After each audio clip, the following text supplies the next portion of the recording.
Hello, and welcome to Health Fitness Redefined. I'm your host, Anthony Amen. Joining me today, let's take a dive into the world of health and fitness. We're learning to overcome adversity to pick back for its fiction and see health and fitness in a whole new light. Today, guys, we have a great guest all the way from the UK, which, by the way, I'm going to give you advice that one of my clients told me, and I haven't told him this pre-show. If you ever go to the UK, English food isn't that good. And I heard that all people that live there say that. But instead, you got to eat the Indian food because it's out of this world. And we went there, had Indian food, and trust me, it was amazing. So if you live in the UK or you ever find yourself in London, try some Indian food. Without further ado, welcome to the show, Paul. Yeah, Anthony, great to be here. And you know what? Actually, you're probably accurate on that. Is that Indian food is probably pretty cool around here, and traditional English food like fish and chips and steak pie and everything else. I'm sure people will shoot me down for this, but it was never great quality, honestly. And but Indian food's pretty cool. But anyway, I'm glad you came over and enjoyed it. I've been to, I didn't tell you this, but I've been to London personally 3 times already. And I'm a huge foodie. And I've always said, like, London's nice, but the food is, yeah. And one of my clients is from the UK. And she said to me, she's like, well, did you have Indian food? I was like, no.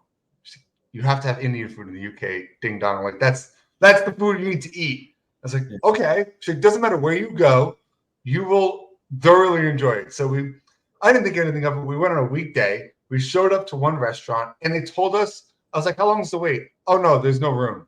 I was like, what do you mean? Like, no, we can't seat you tonight if you don't have a reservation. So we're like, okay. So and that's never happened before. We went to another Indian place and it was an hour wait. And the food, we ended up waiting there. It was crazy good. Like everything I ate, I was like, all the Indian food in the US sucks. This is really good. Oh, mate, do you know what? The US, I've been to the US many times, and it's like anywhere, right? You can find some really good restaurants and have some really good food, and you can find some real awful food as well. It's the same in London. You can find some great restaurants. Indian food tends to be pretty good. The real way to judge it is how you feel the next morning, because if you're feeling a bit off the next morning, then you know it wasn't great. But it's a big thing over here now. It has been since the 60s. Since I was growing up in the 60s, there was a lot of Indian restaurants started coming up, and it was such a big kind of novelty thing back then. But now, actually, Indian food is almost like the traditional food now.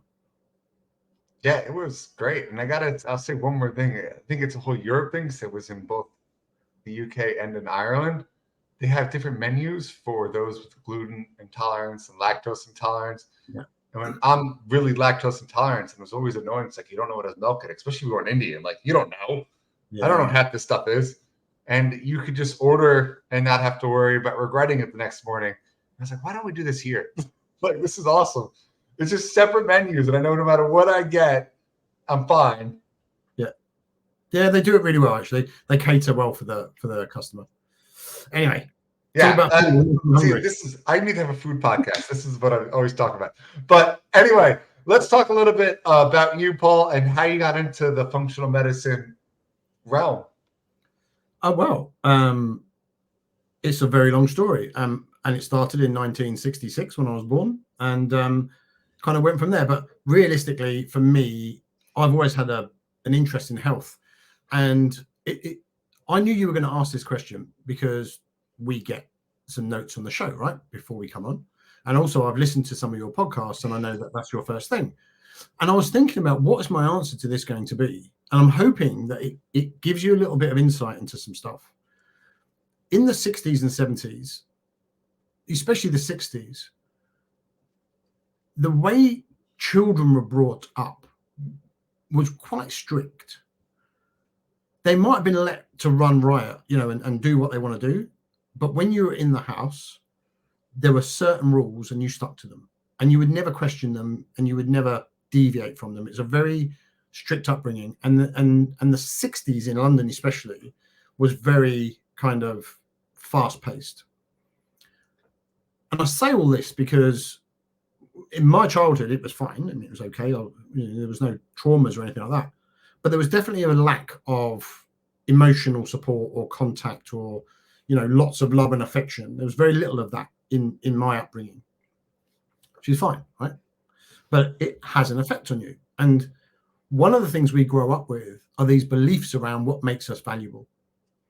And for me, it's about, I need to show people I have value, and I need to either be loved or show love or have some sort of emotional commitment to things. And one of the ways that that presented itself to me was via health. It's a really odd connection, but from quite a young age, I was very much into health. And back then there wasn't health, right? It was the beginning of kind of freezer foods, convenience foods. And certainly up until about the 80s, there wasn't that much junk food, but it was a lot of convenient stuff. Mums were going out to work. They weren't cooking meals all day from scratch. They were doing what they could and all that kind of thing. But for me, this health thing kind of was highlighted to me quite early on.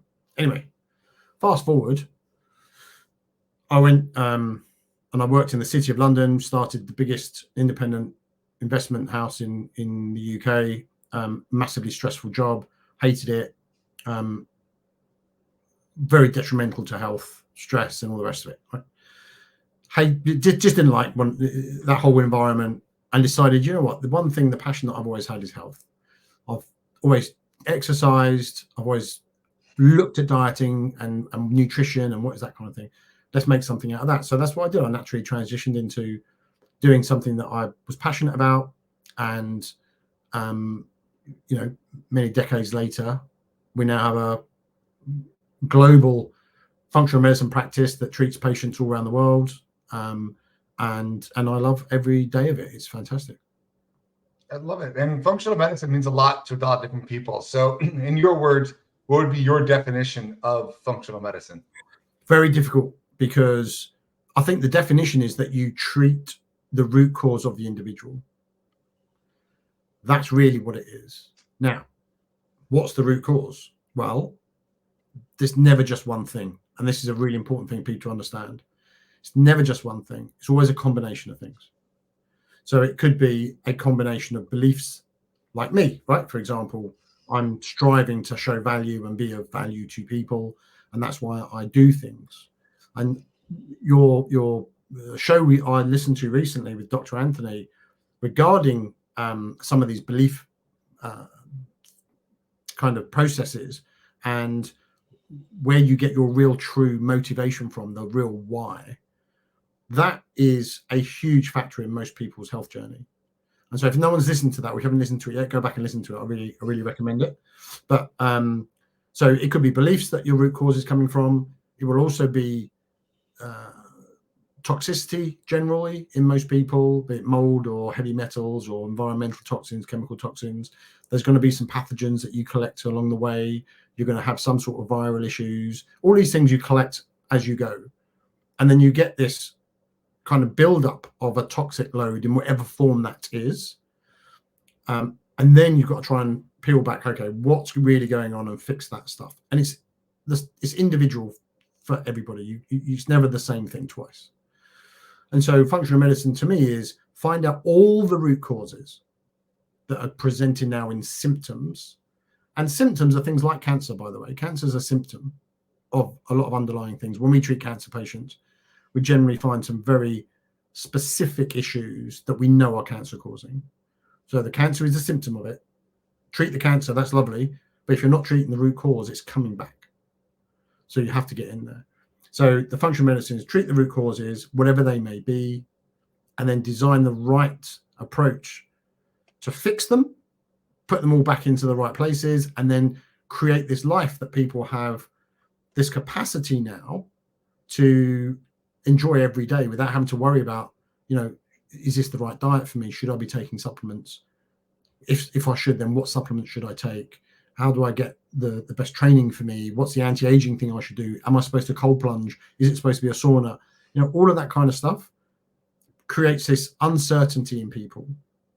So you have the uncertainty of not knowing what to do. That's causing you stress.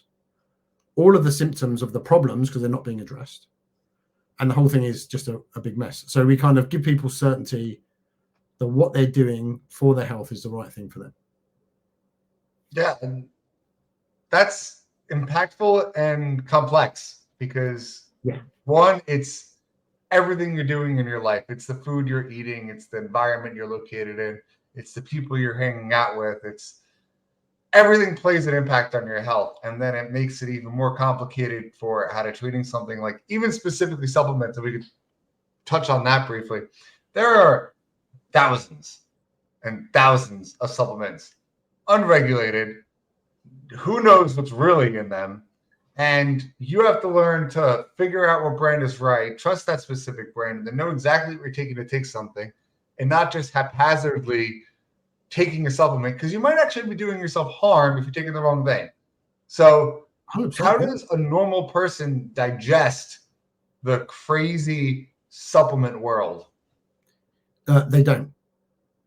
And this is like, there's a big thing that I talk about a lot when I speak to groups of people, and we have a company that trains practitioners to do what we do. And the biggest issue we've got currently is that there's too much information available, and it's freely available, and none of it is vetted. So the best way to explain it is that as humans, we are naturally problem-solving people, problem-solving organisms. That's our natural default. I've got a problem, I need to solve it. And then we solve the problem based on our history. How did I solve a similar problem before? Well, nowadays, that similar problem would have been solved by Googling it, or YouTube, or whatever the Instagram account is that people follow, whatever it is, right? So naturally, people's like, all right, for argument's sake, my sleep's poor. How do I fix it? Google, YouTube, how do I fix my sleep? Millions of replies, millions of sites, right? Okay, cool. This one says I should take magnesium, but this one says you have to know which magnesium. Is it threonate? Is it biglycinate? Is it citrate? When should I take it? Is it at night? Is it in the morning? Is it during the day? What should I do with it? Yeah, but that's not good enough, because if you don't take something to calm down that forebrain and stop the talking and the chatting going on, and take some epigenin, or use something else that's going to make, an L-theanine that's going to calm you down, or GABA, that's not going to work either. And it's like, whoa, hang on. How is somebody who's not educated in the field going to decipher what's right, wrong, or indifferent? It's impossible. Same with dieting, right? And I will come back to supplements, I promise you, but the same with dieting, because that's the big thing that bothers a lot of people initially. There are lots of nice people on there saying, if you're not carnivore, then you will never be cured of your illnesses. And then there's other people that say, if you're not vegan, you will get cancer. And then there are other people that say, if you are not paleo, then there's no way that you're going to survive the next 10 years. And they're all very compelling, right? You've got direct opposing opinions that are very compelling, superb presentation and marketing, all the research to back it up. And it's all nonsense, because no one is giving you advice based on you, right? They don't know Anthony Amon. They don't know his age, his weight, his sleep, his hydration, his toxic load, his blood profile. They know nothing about him. All they're saying is, you've got to be carnivore because this friend over here did it, and all his autoimmune issues went away. No, they didn't. They're still there. And as soon as he starts eating vegetables again, it will all come back, because the amyloids in the vegetables will kick it all off again. So don't tell me you've cured it, because you haven't. Right? All you've done is, how about just as simple as the type of foods you need to eat? A good example is no carbs, high carbs, low carbs. It's very high carb. I need carbs to operate. I'm very active, always on my feet. Without that, it would be horrible for me. So because understanding that. Because that's your metabolism, and that's your specific DNA setup. Okay. And that's perfect, because you understand it.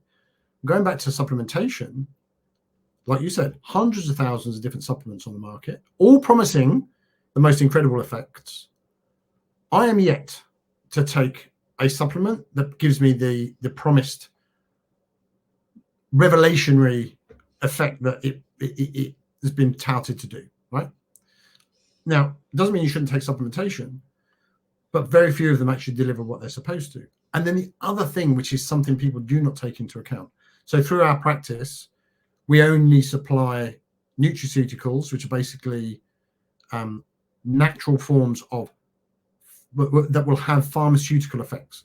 So there's no pharmaceuticals, but they're natural products that have the pharmaceutical effects. Is that like turmeric, for example? Is that Turmeric could be looked you could look at that, or boswellia if you're looking at anti-inflammatories. But here's the other key thing that people aren't aware of. When you get a combination product, so say it's got half a dozen or a dozen different molecules in there. So some of them are anti-inflammatory, some of it is maybe amino acids, some of it is maybe a vitamin, whatever it is. And this is for, I don't know, improving male testosterone levels, let's just say. Very rarely has that combination been tested in that combination.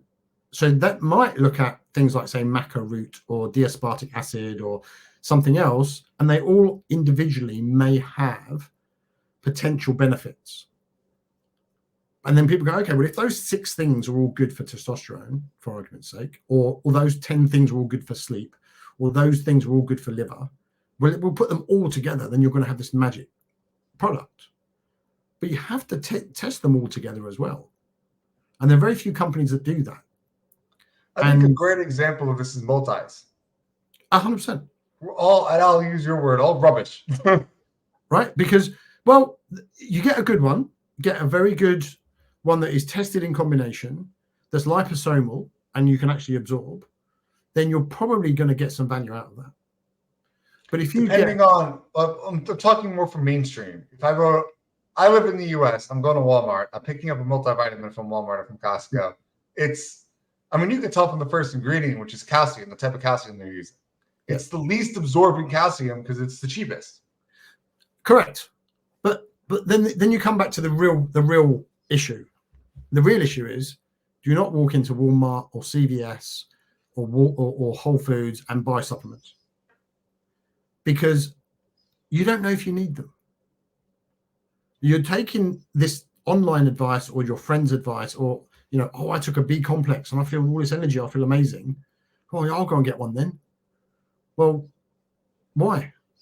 Well, until you know it's right for you. And so honestly, and people are going to hate me for it, but my viewpoint is, do not try and treat your own health, even if you're a practitioner. But unless you are a practitioner, do not try and treat your own health, because it's not your job, right? It's a very, very complex piece of engineering, and it changes by the second. And unless you're massively experienced in it and you know exactly what you should be doing, and I wouldn't go near it. What you do is you get somebody whose job it is to do that, like yourself, for example, who's a good coach and says, right, let's have a look at you properly. Let's have a look at everything that's going on. And then we can give you some specific direction that says this is the right thing for you. Then you've got half a chance of it being good for you, right? You can't get it by doing something on Instagram or, YouTube or whatever it is. I don't care how many followers somebody's got. It's got to be done individually for people. So go and find somebody that is a professional coach that does everything properly, and honestly invest the time, money, and effort into that, and your outcome in 5, 10, 20 years will be significantly different. Yeah, and just to add to it, even on top of it, I feel like the psychology side of it, we're horrible at monitoring ourselves. We think we're the best. We think we can handle what we're doing. But I see it in the gym all the time when someone's working out. They think they have perfect form, and you're looking from an outside and you're like, well, fix that, fix that, fix that, fix that. And it's because we're so bad at looking in mirrors. We want to give an example, and it might sound silly.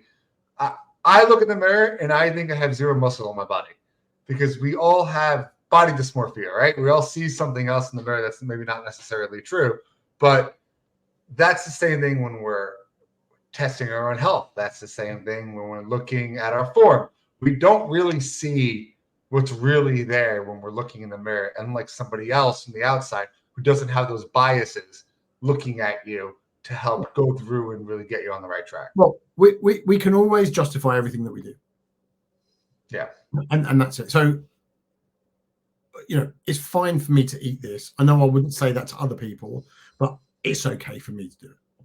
Or, yes, I know I shouldn't be doing that on a front squat, but it's fine for me because, I've got tight ankles but it's okay for me to do it. And you go, well, work on the ankle stuff then, like you would tell your client, right? Let's mobilize that.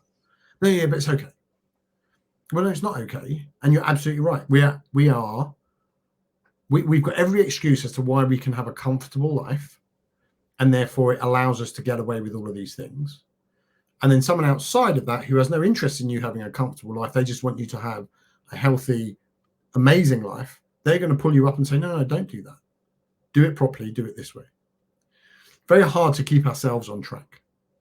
Yeah, I couldn't agree more. And this leads me right to our brand new company that we launched, F Squared Consulting. Myself and my buddy Keith have come together to bring you guys physical and financial freedom. So I'm taking care of the health, fitness, the goal side, and the motivation, help get you back on track, especially with all the fitness goals. Because like we said here in the show, you need somebody else looking on the outside to help you. Keith stepping in to do all things finances. What's the difference between IRA and a regular 401? How do I get out of debt? How do I track my personal finances? How can I save money? What is compound interest? All those things that no one ever really taught you in school. We are here to teach you.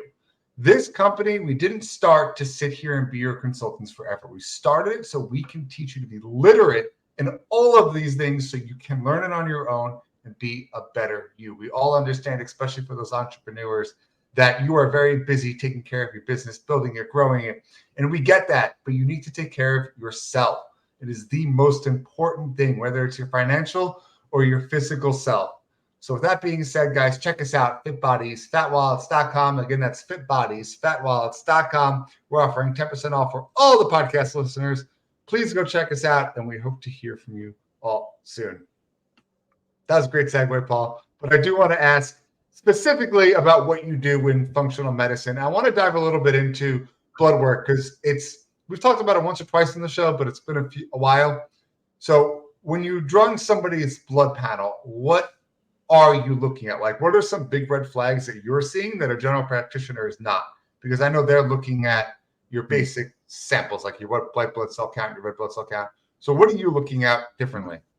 So there's a couple of big differences. One is that generally, especially if it's in the US, a lot of it is insurance based. And so they will only allow certain markers. They'll think it's okay. Here's a thyroid marker like TSH, for example, or here's your general cholesterol panel, total cholesterol, triglycerides, HDL, LDL, right? They're cheap and they tell you very little. And so when you get a proper panel done, it costs money and it's not covered by insurance. And I don't want to start talking about why insurance is actually not great and how it's driven by big pharma and all the rest of it, but they don't want you to get fixed because if they do, they lose a customer, right? We know that. So what we'll do is we do a very comprehensive panel that looks at pretty much every aspect of the body in detail. So let me give you a quick example.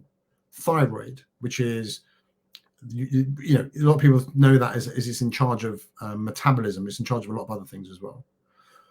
This basic one that they take is called TSH, thyroid stimulating hormone.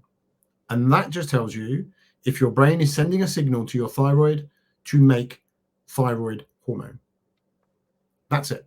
Okay. And there's a range and it sits in a range. And if it's in the range, then that's fine. We will talk about ranges shortly.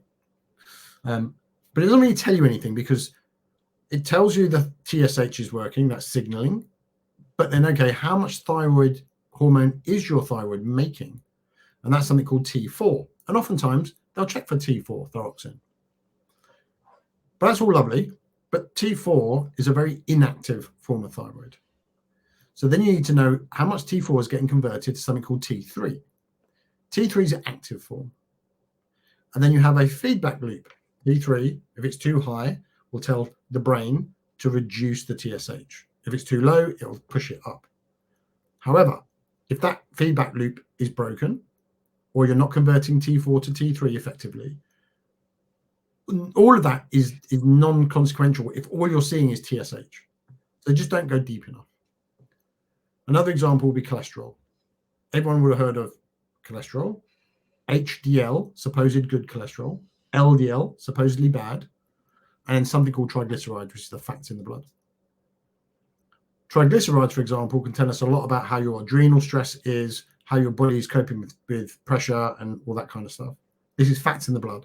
But it can also tell us how well your glucose metabolism is. And so it's really important that people understand there is a component that tells you fats and glucose have an effect on each other. It's not just glucose is about insulin and carbohydrate. Fats are about fat and intake. They are connected in a very specific way. But those numbers, the cholesterol and the HDL and LDL, the basic ones you get, really don't tell you a great deal, because you can have perfect numbers. But it's what is the LDL made of? Right? What are the particle sizes of that? They're the ones that will tell you about real cardiovascular risk.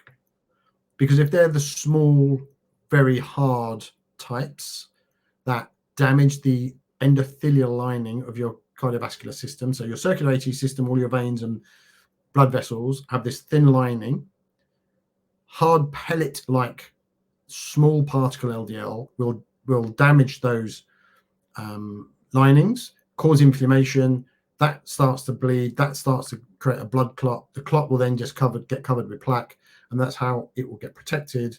But if you've got lots of these little ones, you've got a good idea that you're going to get more cardiovascular risk than if they are big fluffy ones that don't do that. So knowing your LDL is irrelevant if you don't know the particle size. So that kind of tells you how much more in depth it goes. And it goes throughout everybody's system, whether it be liver, hormones, immune, doesn't matter. We look at everything. Then the other thing is the range. The ranges that we generally get from the doctor, which are the standard ranges, are huge. They're very wide. And to illustrate a point, a lot of people will go to the doctor and say, look, I'm not feeling well, I've got these symptoms. They say, great, no problem, let's get a blood draw done. So they do the bloods, and then you ring up a week later, and the receptionist tells you everything's fine. And you go, oh, okay, well, why do I feel like this? And they say, well, we're not really sure, here's some Prozac. Right? Because the ranges are so wide that everyone falls into those ranges. If you fall outside of that range, too high or too low, something's really wrong. And now it's about, okay, we need to medicate to you to fix this problem, and it's probably going to be for the rest of your life. And you end up with... just chime in here, because this is something we've talked about. I want to reiterate a point where your ranges. Yeah. Quick story. I know some people have heard this, but just to reiterate a point for you, when I had a fever and I was at my uncle, who's a doctor, his office, I didn't know I had a fever at the point, but the first thing that goes up is your heart rate when you're sick. Yeah. And my heart rate read in at 95 beats per minute. And the nurse that was checking my heart rate goes, oh, you're normal. I was like, no, that's really high. She goes, no, you're in the normal range. I was like, no, that's not good. And she's like, no, you're fine. I told my uncle, he goes, no, you're fine. You're fine. Needless to say, an hour later, fever hit, chills, sweats. But point being, 95 beats per minute is in that huge average range that went up to 100, they said. But somebody like me, whose resting heart rate's down to like 68, 70, that's a huge jump. Yeah, that's like a 40% increase. But and you're right. So that's a really good example, actually, that whatever they're looking at, be it blood pressure, be it heart rate, whatever it is, there's such a huge top and bottom that most people fall into it. Now, we're going to get a little bit in the weeds here, and people are again going to start, you're going to get some bad comments probably. Big Pharma are very keen on the ranges being as wide as possible, because what they want are people to be sick outside of those ranges when things are really going bad. When things are really going bad, there is no really turning it around other than with medication. And the medications that get prescribed are things like blood pressure, diabetes, cardiovascular, like statins, the things that you stay on for life that don't cure anything. Right? If your cholesterol is up and you're given a statin, it brings down your cholesterol level. All is well. Okay, not so much. Because the reason your cholesterol went up has not been addressed. You have artificially reduced that marker. So the thing is still going on underneath, right? Wherever the fire is that's causing that to be driven up, the inflammatory response or the pathogen or the blood glucose management problem or whatever it is, still going on. But now we put a lid on that thermostat so it doesn't look bad anymore. And you go, oh, look, there you go, everything's good. And yet people that take statins have a higher all-cause mortality rate than people that don't take them, because they die from something else that was always still going on. And blood pressure meds, same thing, right? It doesn't stop what was causing the high blood pressure, just treats the symptom. Diabetes medication, metformin, for example, of one of them. Insulin's slightly different, but here's metformin, 500 milligram twice a day, if you can tolerate it in your gut. If you can tolerate it, you can do 500 milligram 3 times a day or even 4 times a day. What about my diet? Yeah, your diet's fine. You can eat what you're eating, but just make sure you take the meds, and that will keep your blood glucose down.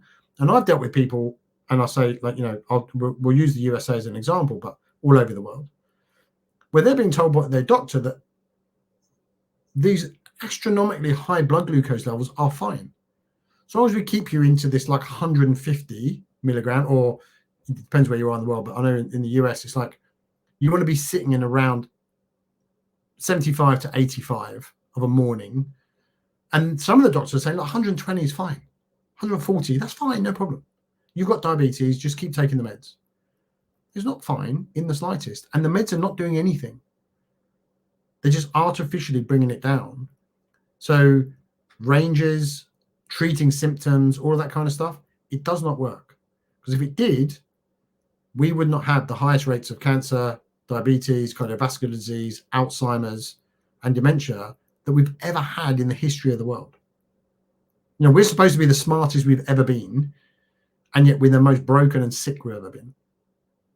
Yeah. I couldn't agree more. I mean, there's a couple examples in there. They're saying by 2030, half of the population of the world is going to be considered obese. Yeah. Not the US. No. The globe. Yeah. And we're all worried about malnourishment, but yet we're eating ourselves to death on the exact opposite side of that. So more people are going to die from being obese than malnourishment. Yeah. Crazy. I put a post up. Do you know what? It came up, like every so often they say, well, this is a memory from 10 years ago, whatever it is. And it said, it was 10 years ago I posted it. It said, it's the first time in history people are dying from overconsumption of calories than underconsumption. When I was growing up, famine was very widespread, especially in East Africa and places like that. There are a lot of very, unfortunate humans dying of starvation. Now you've got 600-pound people walking or trying to walk around, or whatever it is, and they're dying of overconsumption. And it's not even calories really, right? It's just, I try to liken the food, the junk food. It's not a food, it's like a material that your body kind of tries to process. There's no real food in it. The vitamins, minerals, the phytonutrients, the antioxidants, very, very little of it in there. But it's a material that your body can survive on, where it can't actually survive on it healthily. It can just get by on it. And it's made to be hyper palatable, right? It's the most amazing taste ever. And so people will gorge on the stuff because it's so tasty, but they're always hungry because there's no real value to it. There's no nutrient value. Therefore, the body is always saying, feed me something that I can do something with.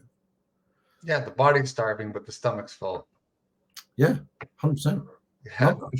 So I kind of want to get into, I know we've gone a lot through different parameters and stuff. So what are some takeaways we can give people that, I mean, a lot of people just want to do things on their own, right? We talked about you should get someone to look on the outside, but, they're skeptical. So what would you think that the top 3 things that somebody should do to help be healthier? Is it eating more greens? Is it walking more? Is it sleeping better? What what do you think is the number one or number two thing? Like, hey, go do this. Do you know what I would say? There's no generic, you should do this and it will help, because there's health is much more complex than that. But I'll tell you what does work really well for a lot of people is watching programs on the blue zones, right? So that the areas in the world where people live to over 100 and are healthy. And Dan Buettner, who has done a lot of that stuff, there's a good Netflix documentary at the moment called Live to 100. There's lots of it. They've gone on for many, many years. But every so often they bring out a new series. And it's about, what do people do to live to 100? What are the commonalities, right? And it's eat less than they need. They never overeat. They're all active in their local community. They all sit down to eat. They all have a purpose in life. And they're all active every day. But they're the main things that people do, right? And you go, yeah, that sounds great and whatever. What do they eat? Well, they all eat different stuff, funny enough, right? Some are in Okinawa in Japan. Some are in Ikaria in Greece. Some of them are in Sardinia in Italy. Some of them are in Costa Rica. Some of them are in America. So they're all different kind of foods, but they tend to be, as we all know, whole foods, locally grown, prepared, seasonal, all that kind of stuff, right? So there's no right magic bullet for this thing. You just look at what are they all doing, and you have that image, that visual image in front of you, and it kind of gives you this motivation to do more of that. So that's where I would say people should start, putting images in front of you of very healthy, very long living people and their lifestyles. And you go, oh, okay, well, they walk every day up the hill. Maybe I'll do more of that. Or, oh, they eat a lot of those beans and pulses. I've always been told beans are bad for me. Or the lectins are going to kill me and all that kind of stuff. I love beans. I'm just laughing. Listen, if you've got cholesterol or you're an APOE4 genotype, beans, pulses, lentil, they are like lifesavers for you. They're an amazing product, right? But if your gut is broken for other reasons, you're going to find it really difficult to eat those. So it's a bit complex. But if you're putting images in front of your face, it's like, this is how to live a long life. These are the things that they do. They all drink a bit of wine. They all have very little stress, right? They're not living in New York City with the pollution and the fast-paced lifestyle and traveling the subway with their gym membership and their Starbucks and everything else. That's not what they do. None of the people in these areas have got gym memberships. So that's got to tell you something, right? The longest living people do not have gym membership, but they do have access to clean air. They aren't running off of a diary that's making them be somewhere at a certain time. They all sit down with their family and eat. They all have very modest living standards. So their houses are very modest. If they have a car, it's a very old one. Majority of them get around by the bicycle or foot or whatever it is. It's a very simple, traditional lifestyle in these areas. And actually, all these things lead to people living longer. So if you're always looking at that kind of stuff, it kind of encourages you to start looking at your own life. That's what I would look at. And then from that, the common denominator is stress. I mean, a 100%. lot of the stuff that you were mentioning, it all links to stress. And I've watched a couple of those. And that's the biggest thing. One of the cultures doesn't believe in time, which prevents them from stressing. They're just like, oh, whatever time it is. And they get there and they do what they have to do for the day. And they live to like 105, 104. Like, that's because they're not stressed.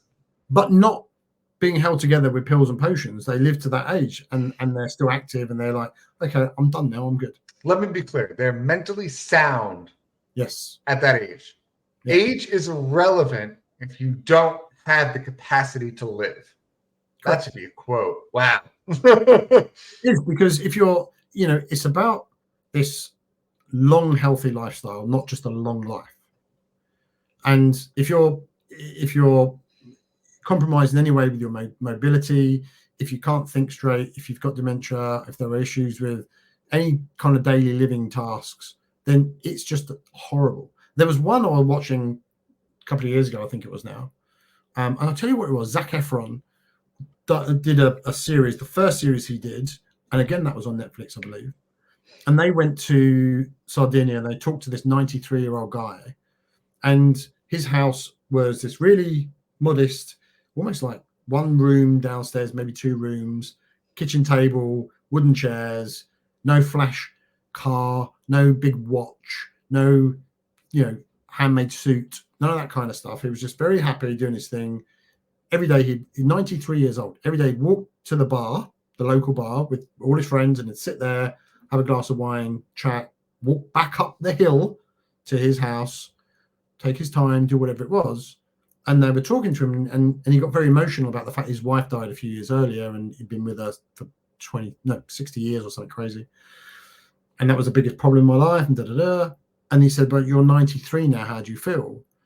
And he said something so important for people to understand. He said, I feel amazing. He said, and I will do another 93 years if they'll let me. Most people at 93 are like, when will this be over? I'm done. Get me out of here. Whereas he's going, I'll do another night. I love this. I feel so great. I'm mobile. I've got friends. Important. I've got friends. I've got community. We all laugh together. We all chat together. We talk. It's a purpose to live, and that's correct. I mean, you see it. I've talked about this a couple times, but my wife's a nurse, as everyone knows, and she tells stories about how those that want to live to certain things get to that thing and then die. Like my great grandpa was a perfect example. He wanted to make it to the turn of the century, the year 2000, and ball dropped. January 1st, 12:15 in the morning, he went to my mom and said, Gina, I'm done. Died a week later. Wow. Like, that's how powerful is that psychological influence you have on your health, right? Crazy. I mean, that's absolutely crazy. A fantastic example, really. My wife just had a patient. She was telling me the family was in his room. He was in hospice, and he barely could speak, but he kind of like nubbed to her like he wanted them out of the room. Yeah. Because he wanted to die, and he didn't want to die in front of them. So she got them out of the room. She said, no joke, Anthony. They walked out of the room. I turned around to come back in, and he died right there. Oh God. Yeah. Yeah. That's purpose. Having purpose. And I think sometimes when you have an end goal, the fact that sentence has end goal in it is a problem.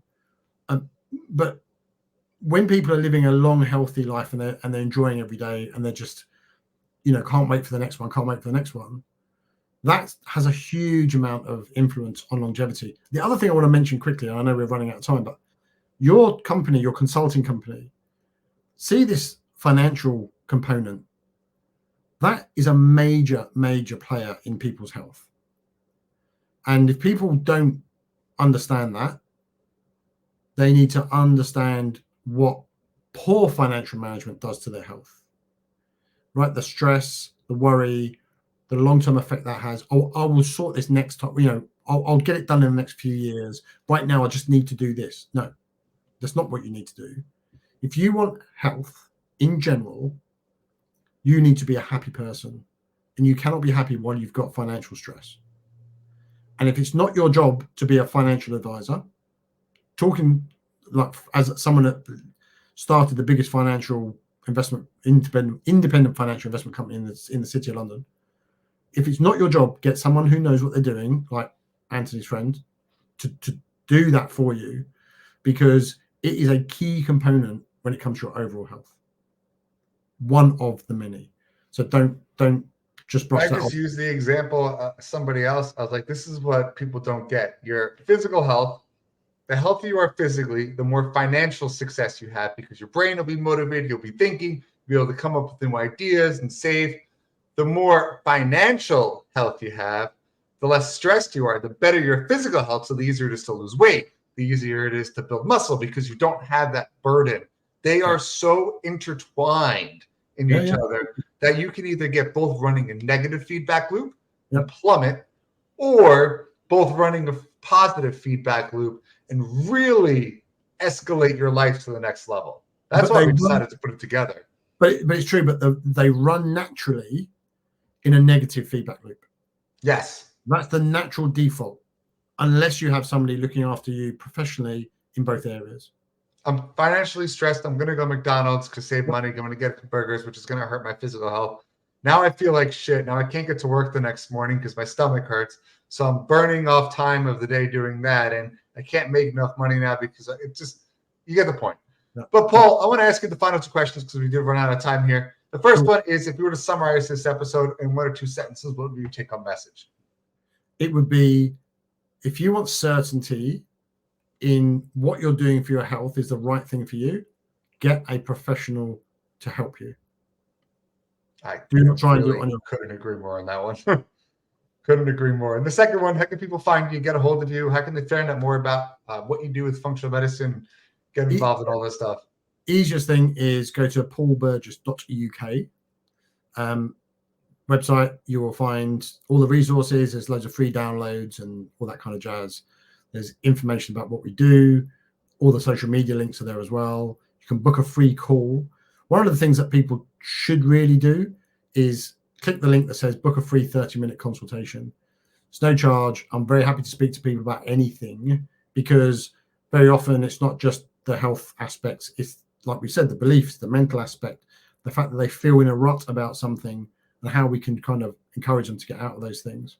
And so what we do on those calls is just talk basically about concerns people have, and then potentially give them a direction forward and say to them, look, maybe you need to do this test, or maybe you look at reading that book, for example, or listen to Anthony's podcast at this episode, or whatever it is, right? So that's a really useful thing for people to be able to do. And paulburgess.uk is the website, and that's the easiest thing, and do that and listen to more of Anthony's episodes. They're all very useful. I appreciate that a lot. Thank you, Paul, for coming on, and thank you guys for listening to this week's episode of Health Fitness Redefined. Don't forget, hit that subscribe button and join us next week as we dive deeper into this ever-changing field. And remember, fitness is medicine. Until next time.